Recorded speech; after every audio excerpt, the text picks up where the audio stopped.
여러분 안녕하십니까? 진성호입니다. 헌법재판소가 윤석열 대통령의 탄핵심판재판 선고를 지연함으로써 지금 더불어민주당은 거의 불안감에 폭발하고 있습니다. 오늘 오전에도 민주당 의원들이 헌법재판소 앞에 몰려가서 기자회견을 열었습니다. 그전에는 헌법재판소를 떠받들던 민주당 의원들이 이제는 협박을 시작했습니다.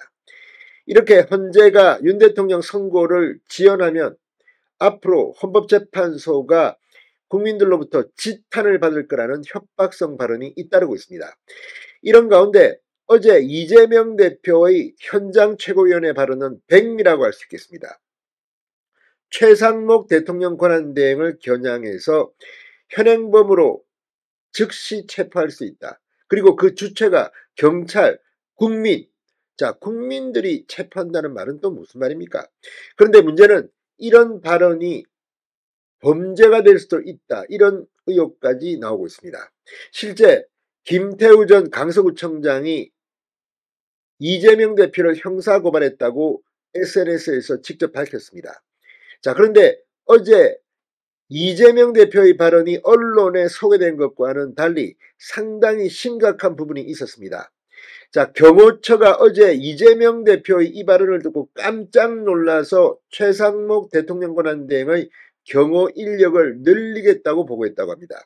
그러면서 경호처가 지목한 이재명 대표의 위험한 발언이 2개가 있습니다. 이걸 보면 이건 정말 좀 심각합니다. 이재명의 옛날 버릇이 나왔다고 국민의힘에서는 입을 모읍니다. 또 이재명의 이 발언이야말로 테러를 조장하는 내란 선동죄 현행범이다. 이렇게 권성동 원내대표는 지적합니다.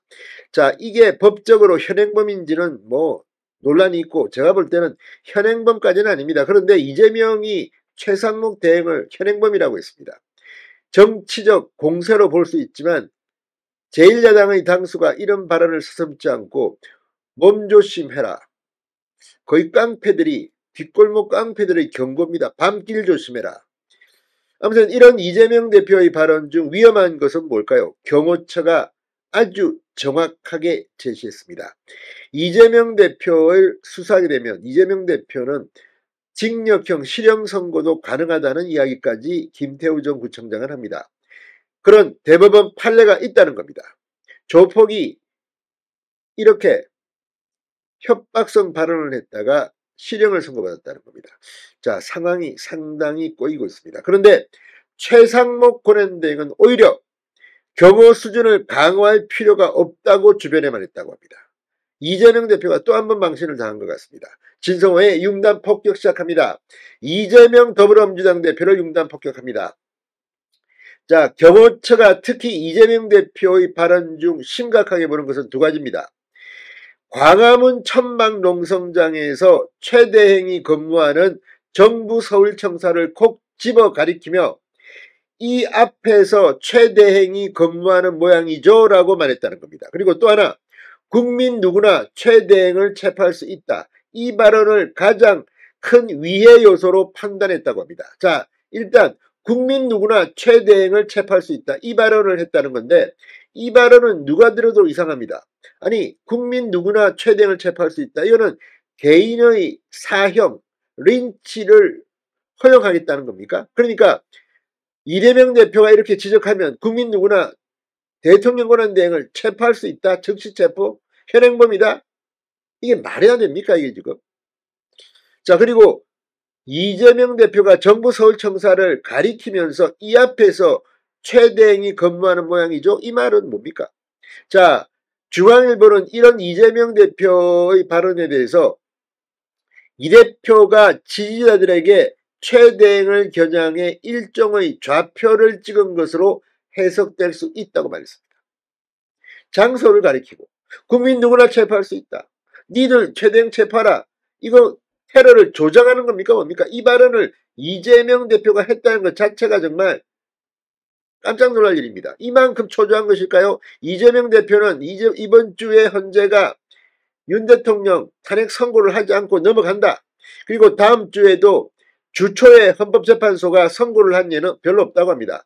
주말로 넘어가면 대개 박근혜 전 대통령이나 노무현 전 대통령이나 다 금요일 날 했습니다. 그 다음 날이 휴일이기 때문에 그렇게 해야지 다음 날 출근 안 해도 됩니다. 헌법재판관들. 그러니까 그렇다면 28일입니다.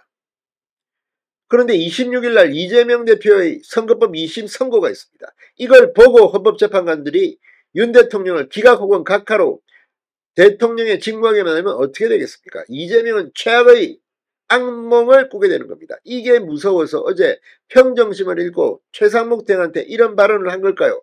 좌표를 찍었다, 이런 해석이 나오는 겁니다. 경호처 핵심 관계자는 이렇게 말했습니다. 10명이 필요했을 경우도 최 대행의 위치나 일정 등이 사진에 노출되면 100명이 필요할 수 있다.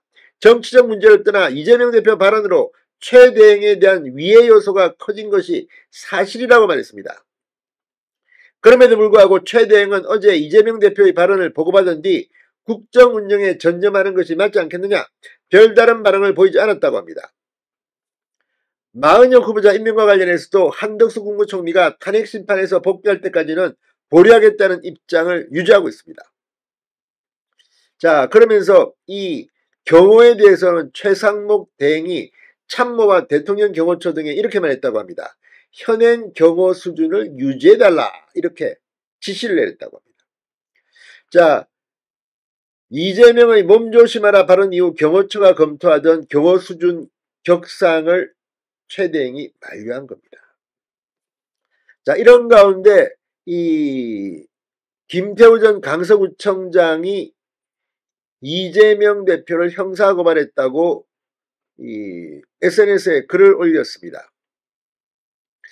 김 전 구청장은 협박죄가 인정한 유사 판례 4개를 참고해 고발에 이르렀다. 밤길 조심해라, 아침길 조심해라, 낮길 조심해라 등의 표현에 대해 유죄가 선고된 사례가 있는데, 몸 조심하라는 표현은 신체에 대한 직접적 해악의 고지이므로 더욱 무거운 죄가 될 것이다. 그러면서 앞서 부산지방법원 형사합의 5부가 지난해 10월 마약범죄 사실을 수사기관에 알린 제보자의 진술을 번복시키고 여러 차례 협박 편지를 보낸 지역 폭력조직 회원들에게 실형을 선고한 바 있다고 말했습니다. 자, 어쨌거나 이 고발했다고 해서 다 기소하는 것은 아닙니다만, 이재명 대표의 발언은 형사 처벌 여부는 차치하고라도 정말 해서는 안 되는 정말 깡패 같은 발언을 했다는 생각이 듭니다. 아무튼 최 대행은 경호 수준을 격상할 필요 없다고 했으니 또 한 번 더 망신을 당한 셈입니다. 진성호의 융단 폭격이었습니다. 여러분 감사합니다.